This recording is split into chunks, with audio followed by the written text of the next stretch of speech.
අදත් සුපුරුදු පරිදි අපගේ ස්පෙලිං පාඩම මෙලෙස අපි ආරම්භ කරනවා. ඉංග්‍රීසි වචන වලට අකුරු ගලපන ආකාරය ඔබට කියා දෙන්න.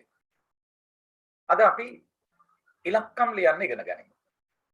ඉලක්කම් අකුරෙන් ලියන්න ඉගෙන ගමු. කොහොමද අකුරෙන් ලියන්නේ? කොයි විදිහටද ඒ ශබ්ද අකුරු බවට හරවන්නේ? දැන් normally අපි දන්න දෙයක් තියෙනවා.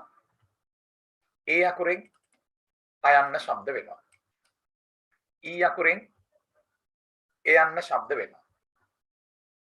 ඊ අකුරෙන් එයන්න ශබ්දය අපි ගන්නවා. ඒ වගේම අයි අකුරෙන් ඊයන්න ශබ්දය අපි ගන්නවා. අයි අකුරෙන් ඊ ශබ්දය. ඔයන්නේ ඕ අකුරෙන් අයන්න හෝ ඔයන්න. ඕ අකුරෙන් අයන්නත් ගන්නවා. යූ අකුරෙන් අයන්න හෝ උයන්න. ওই විදිහටනේ අපි ශබ්ද සාමාන්‍යයෙන් ගන්න. ඉතින් අපිට දැන් වන් කියලා ලියන්න අවශ්‍ය වෙනකොට ඒ වයන්න කොහොමද ගන්නෙ? එක ඉලක්කම් ලියන විදිහ මම මේ උගන්වන්න බලාපොරොත්තු වෙන්නේ. ඔබට මතක හිටින විදිහට. දැන් වන් ලියනකොට ඕ අකුරෙන් වයන්නේ ශබ්දය ගන්නවා. ඒක කොයි විදිහට එනවද කියන්න අපිට වැටහෙන්නේ නැහැ. නමුත් හැබැයි එක දෙයක් පැහැදිලි. සාමාන්‍යයෙන් ඉංග්‍රීසි භාෂාවේ වචනයක් අග හල් අකුර ඊ අකුරක් එක අපි ගලපනවා. අල් නයන්න NE. මේක ඉංග්‍රීසි භාෂාවේ බහුල නීතියක්. බොහෝ පදවල බොහෝ වචනවල අගට එන හල් අකුරට ඊ අකුරක් සම්බන්ධ වෙනවා. එතකොට අල් නයන්න NE. අල් පයන්න PE. අල් ඩයන්න DE.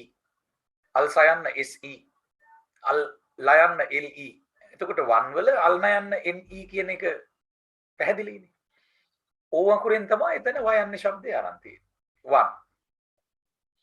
ONE1. හැබැයි ඉංග්‍රීසි භාෂාවේ මේ ONE1 කියන වචනය බොහෝ තැන්වල ලියවෙන ජනප්‍රිය වචනයක්. දැන් everyone කියලා ලියනකොට අපි everyone ලියන්නේ මේ වන් එකෙන්මයි. කියන්නේ ONE1 එක මතක තියාගත්තාම ගොඩක් වැඩ ගන්න පුළුවන්. දැන් everyone හැමෝම ඒ යන්න ඊ අකුරේ. ඊළඟට අල් වයන්නක් ඇහෙනවනේ. අල් වයන්න VE. අපි කිව්වේ මේ හල් අකුරකට ඊ අකුරක් සම්බන්ධ වෙනවා කියලා. එව්. එතකොට రీ කියන්නේ RY.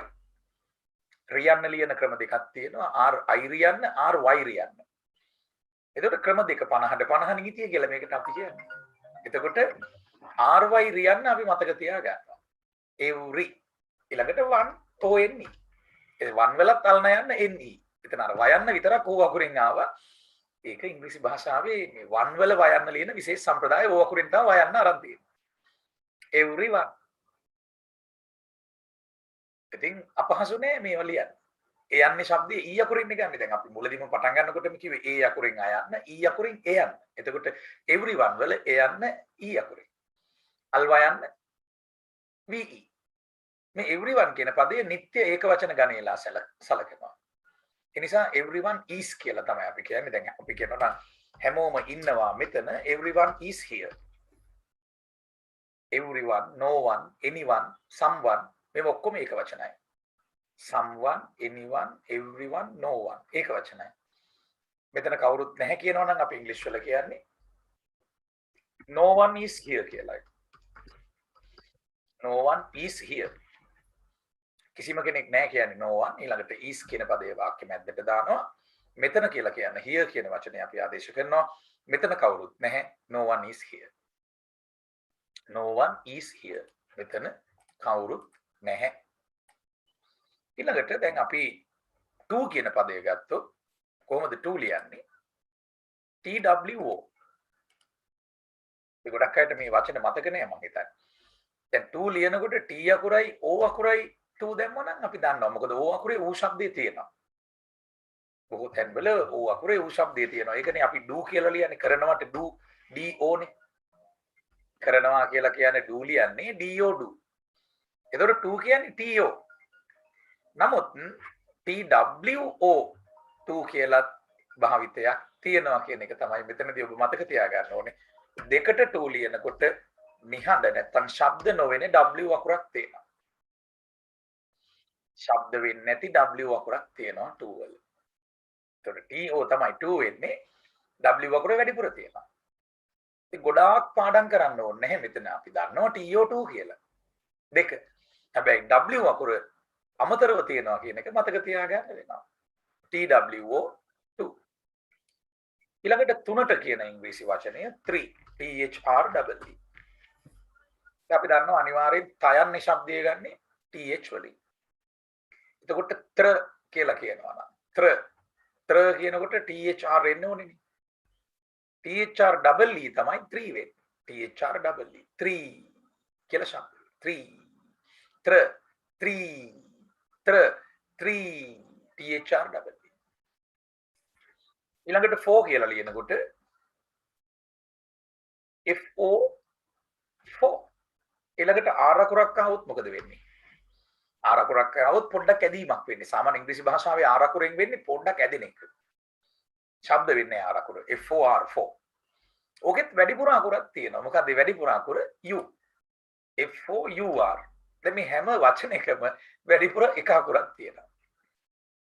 ඒ වැඩිපුර අකුර මතක තියාගන්න එක විතරයි කරන්න තියෙන්නේ. ඒ ශබ්දයට අනුව ලියන්න පුළුවන් 90%. FOR 4 නේ. F4 නම් 4.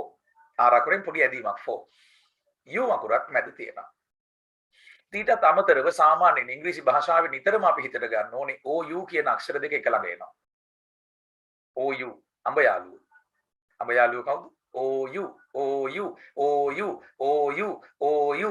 එතකොට 4 ලියනකොට FOUR. ඊළඟට 5. 5 ලියනකොට 5 කියන શબ્දයේ FI කියලා ගන්න. අය අකුරෙන් I શબ્දේ එනවනේ. FI නම් 5, HI නම් high, HI high කියලා කියනවා. high කියන්නේ අපි HI. Hi, how are you? FI 5, LI lie, MI my, NI nai, BI by, GI guy ඔය විදිහට. ඉතින් අල් වයන්නක් කියනවා එතනත් 5. මේක 5 කියන්නේ බා 5 අල් වයන්න શબ્ද වෙන්න ඕනේ. අල් වයන්න VE. අගට එන හල් අකුර E අකුරක් හා සබැඳේ. 5 F5VE. 5 කියන්නේ 5 අල් වයන්න VE. ඊළඟට 6 කියනකොට සියන්නක් නේ ඇහෙන්නේ. SI තමයි සියන්න. I අකුරෙන් යන්නේ શબ્දය ගන්නවා. SI සියන්න, LI ලියන්න, MI මියන්න, PI පියන්න. I අකුරේ බහුලව තියෙන શબ્දේ මොකද්ද? යන්න. A අකුරෙන් අයන්න. E අකුරෙන් එයන්න. I අකුරෙන් යන්න. එතකොට SI නම් C X කියලා එනවා. X කියන શબ્දයට X අකුර දානවා. 6. මේක හොඳට શબ્ද කරන්නත් ඕනේ. 10 පාරක් શબ્ද කරන්න මේ වචනේ. උච්චාරණය කරන්න please pronounce 6. Please pronounce 6. Please pronounce 6. Please pronounce 6. Pronounce please 6. I can 6. Pronounce it again 6. Pronounce it again 6. Pronounce it again 6. Please pronounce it again 6. Higher. දැන් 7 කියන වචනේ අපි ගත්තොත් 7 ලියනකොට ඔන්න ඒ යන්නක් શબ્ද වෙනවනේ සයන්න කියනකොට. ඒතර දැන් අපි කිව්වා A අකුරෙන් අයන්න E අකුරෙන් එයන්න. එහෙනම් සයන්න ලියන්නේ SE. SE නම් සයන්න, RE නම් රයන්න, LE නම් ලයන්න, ME නම් මෙයන්න. ඒතකොට දැන් SE සයන්න වෙනවා. හැබැයි E අකුරේ තව ප්‍රයෝජනයක් තියෙනවා ඉංග්‍රීසි භාෂාවේ. E අකුරෙන් අයන්නේ શબ્දය ගන්නවා. E අකුරෙන් අයන්නේ શબ્දය. පුදුමයිද? පුදුම වෙන්න එපා. E අකුරෙන් අයන්නේ શબ્දය ගන්නවා.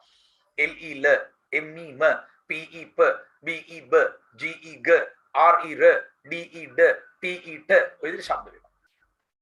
E අකුරේ අයන්නේ શબ્දය. හුඟක් අය දන්නේ නැහැ. මේ විදිහට දන්නේ නැති නිසා වචන ලියන්න අමාරුයි. ස්පෙලිං අමාරුයි කියනවා. දැන් 7 කියනකොට දැන් සයන්න ලියවනේ අපි SE. දැන් වයන්න ලියන්නේ මෙතන VE. කොහොමද සර් හොයාගන්නේ? අමාරුයිනේ සර්. එකක් එයන්න එකක් අයන්න. අපිට නම් බෑ සර්. කම්මැලියන්ට බෑ. ජීවිතයේ රටා දකින්නවා නම් ඒ වගේම ඔබ යම් තැනක රටා දකින්නවා නම් හරි මෙතන එයන්නක් තියෙනවා අයන්නක් තියෙනවා ඊ අකුරෙන් දෙකම එනවා කියලා පිළිගන්න කැමති නම් ඔක ඉබේ මතක හිටිනවා. අර උපරිම ලේසිය නැහැ. රටා දැකලා රටාවන් ඔස්සේ ඒකට පොඩ හිත පුරුදු කරන්න ඕනේ. එතකොට වයන්න VE. අල් නයන්න එන්න අකුරේ. අල් අකුර තනි අකුරකිනුත් ලියනවා. ඒකට අපි කියන්නේ 50ට 50 නීතිය කියලා. දැන් අල් නයන්නක් ආවොත් එන්න අකුරෙන් විතරක් ලියන්නත් පුළුවන්. අල් නයන්න NE වෙන්නත් පුළුවන්. එතකොට 7 කියනකොට SEVEN 7. SE සයන්න VE වයන්න ඊළඟට අල් නයන්න. 7 ඊළඟට 8 කියන වචනය අපි බලමු. ඊ අකුරෙන් ඒ යන්න. අයි අකුරෙන් අයි ශබ්දය. 8. ඊළඟට ඉංග්‍රීසි භාෂාවේ අල්ට යන්නක් කියනකොට අගට අල්ට යන්න ලියන අකුරු තුනක් තියෙනවා. GHT. අන්න ඒ GHT අල්ට යන්න තමයි එන්නේ. දැන් මම මුලින්ම පාඩම් කරගන්න ඕනේ GHT අල්ට යන්න GHT අල්ට යන්න GHT අල්ට යන්න GHT අල්ට යන්න GHT අල්ට යන්න GHT අල්ට යන්න GHT අල්ට යන්න GHT අල්ට යන්න GHT අල්ට යන්න GHT අල්ට යන්න අගට එනවා අල්ට යන්න අගට එන්න අල්ට යන්න අගට එන්නේ අල්ට යන්න GHT අල්ට යන්න GHT GHT GHT GHT අල්ට යන්න. එතකොට දැන් ලයිට් කියන වචනේ අපි ගත්තොත් LI තමයි ලයි වෙන්නේ GHT අල්ට යන්න. ලයිට් ආලෝකය. might කියලා වචනයක් තියෙනවා ඉංග්‍රීසි භාෂාවේ MIGHT might. he might come ඔහු සමහර විට එයි. my GHT වලින් අල්ට යන්න. රාත්‍රී කාලයට night නයි කියන්නේ NI GHT අල්ට යන්න. night. එතකොට පේනවා GHT අල්ට යන්න හරි ජනප්‍රියයි. එතකොට ඒ අල්ට යන්න තමයි 8 කියලා කියනකොට 8 වල එන්නේ එයන්න ඊ අකුරෙන් එයන්නයි අයි අකුරයි આવොත් ඒ දැන් මේ තියෙන අල්ට යන්න 8. හරි. ඊළඟට 9 කියන වචනේ අපි බලමු. 9 කොහොමද ලියන්නේ? 9 ලියනකොට නයි කියලා ශබ්දයක් එතනක් තියෙනවා. නයි කියනකොටම අයි අකුර ඇහෙනවා. එහෙනම් එන්න අකුරයි අයි අකුරයි තමයි නයි වෙන්නේ. අල්න යන්න NE අගට එන හල් අකුර ඊ අකුරක් සමග සබැඳේ. NI NE 9. ඊළඟට 10 කියන වචනේ ලියනකොට ටයන්න. ටයන්න කියනකොට එයන්නනේ ඇහෙන්නේ. ටයන්න. ටයන්න. එහෙනම් TE තමයි ටයන්න වෙන්නේ. අල්න යන්න එන්න අකුරෙන්. දැන් බලන්න අල්න යන්න ලියන ක්‍රම දෙකක් තියෙනවා. අල්න යන්න එන්න අකුරෙන් විතරක් ලියවෙන තැන තියෙනවා. NE කියලා ලියවෙනවා. ඉතින් අමාරුයි නේද? අමාරුයි තමයි. ලාමකයන්ට අලසයන්ට අමාරුයි. නමුත් රටා දකින්න පුළුවන් නිර්මාණශීලීව හිතන අය ගුරුවරයෙක් උගන්වනකොට ඒකේ තියෙන රටාව දැකලා ඒකට අනුගත වෙන්න කැමති අයට මේක හරි ලේසි 50ට 50 නීතිය. ඒක මේක. අල්න යන්න එන්න අකුරෙනුත් ලියනවා. අල්න යන්න NE කියලාත් ලියනවා. එතකොට 10 වල අල්න යන්න එන්න අකුරෙන් 9 වල අල්න යන්න NE වලින්. ඉතින් ඒක අමතක වෙනවානේ. අමතක වෙනකොට ආයි බලන්න ඕනේ. හැබැයි වා දන්න නිසා දැන් මේ විදිහේ අල්න යන දෙකක් තියෙනවා කියලා දන්නවනේ වා දැන්. දැන් පාඩම් කරනකොට කලින්ට වඩා මතකේ රැඳෙනවා. පාඩම් කරන්න ඕනේ බලන්න ඕනේ නැවත නැවත. දැන් හොඳයි මම ඔබට අභියෝගයක් දෙනවා.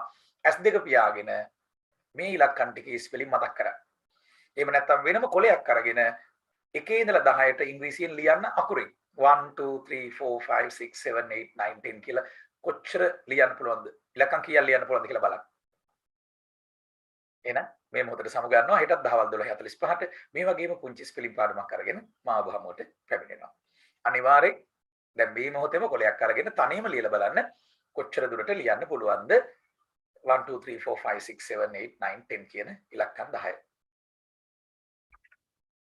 මේ channel එක subscribe කරලා නැති අය අනිවාර්යෙන් subscribe කරන්න bell icon එක ඔබලා තියන්න. ඒතර අලුත් පාඩමක් දාපු ගමන් ඔබට මේ පාඩම විකාශනය වෙන්න බව